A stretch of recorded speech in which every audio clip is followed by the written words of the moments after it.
बिस्मिल्लाहिर्रहमानिर्रहीम। अस्सलाम वालेकुम फ्रेंड्स, कैसे हैं आप सब। उम्मीद करती हूँ आप सब ईमान और सेहत की बेहतरीन हालत में होंगे और मेरी दुआ है कि आपका आज का दिन बहुत अच्छा गुजरे। मैं अपने देखने वालों को ये बताना चाहूँगी कि जो लोग मेरी कहानी सुनने में इंटरेस्टेड नहीं हैं वो वीडियो को म्यूट लगा के फास्ट स्पीड में सिर्फ ड्रेसेस देख सकते हैं। तो चलते हैं आज की कहानी की तरफ, जिसका उन्वान है बचपन की ख्वाहिश। मेरी वालदा जब कमरे में आई, मुझे रोता देखा तो मुझसे रोने की वजह पूछने लगी। मैंने कहा, अम्मा, खलील कहता है उसे कोई और लड़की पसंद आ गई है और वो उसी से शादी करेगा। मेरी अम्मी कहने लगी, ऐसे कैसे कोई लड़की पसंद आ गई?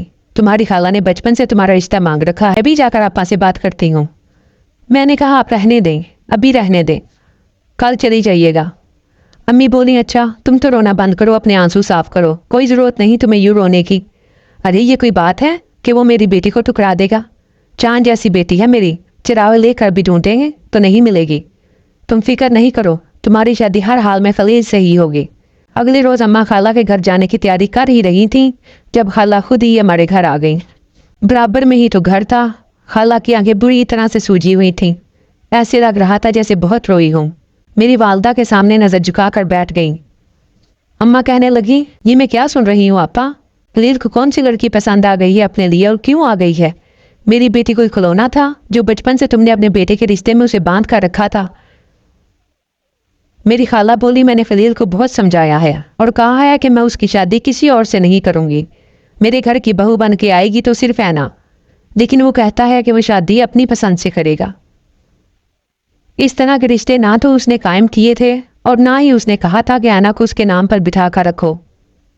मैंने तो बहुत रोका है, उसे बहुत समझाया है, लेकिन वो अपने फैसले से टस से मस नहीं होने को तैयार। मेरी वालदा बोली, ऐसे कैसे तैयार नहीं? मेरी बेटी कोई खिलौना थी? मेरी खाला बोली, मैं बेहद मजबूर हूँ, हाथ जोड़कर तुमसे माफ़ी मांगने आई हूँ, मुझे माफ़ कर दो। लेकिन तुम देखना, मैं ऐना का बहुत अच्छी जगह रिश्ता करवाऊंगी। मेरी वालदा कहने लगी, बस बस, इसकी ज़रूरत नहीं। ऐना के माँ बाप अभी जिंदा हैं, हम अपनी बेटी के लिए अच्छा रिश्ता खुद ढूंढ सकते हैं। और मेरी बेटी को कोई कमी थोड़ी है रिश्तों की, एक से बढ़कर एक रिश्ता आएगा।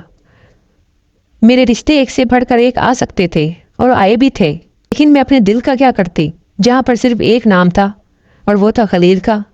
खाला तो अपना पल्ला झाड़ के जा चुकी थी और मेरा शुमार उन लड़कियों में होता था जो सब्र शुक्र करके हर हालात को बर्दाश्त कर ले। पर वो मेरा था और मेरा ही रहेगा, ये मैं सोच चुकी थी।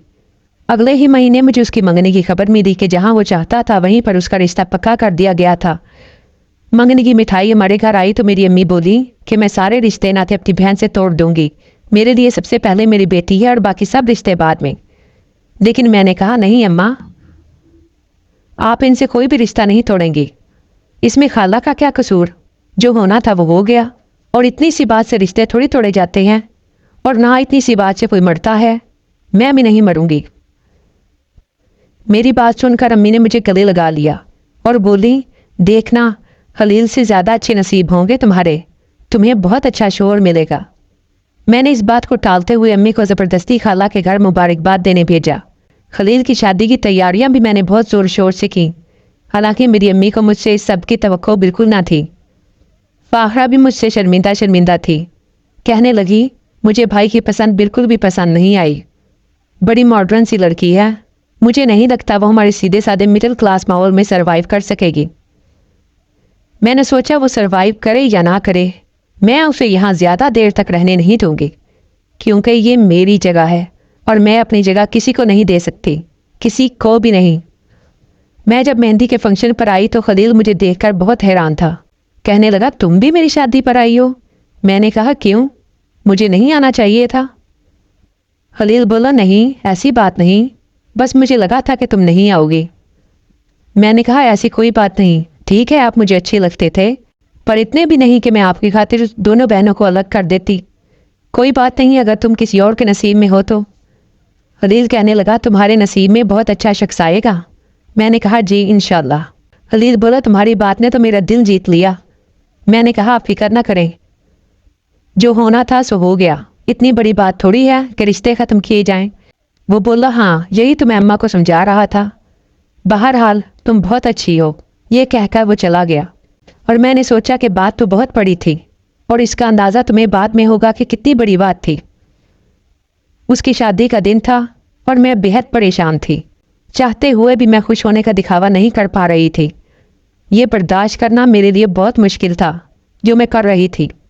बज़ाहिर मैं हंस रही थी, बातें कर रही थी, लेकिन मेरा दिल खून के आंसू रो रहा था।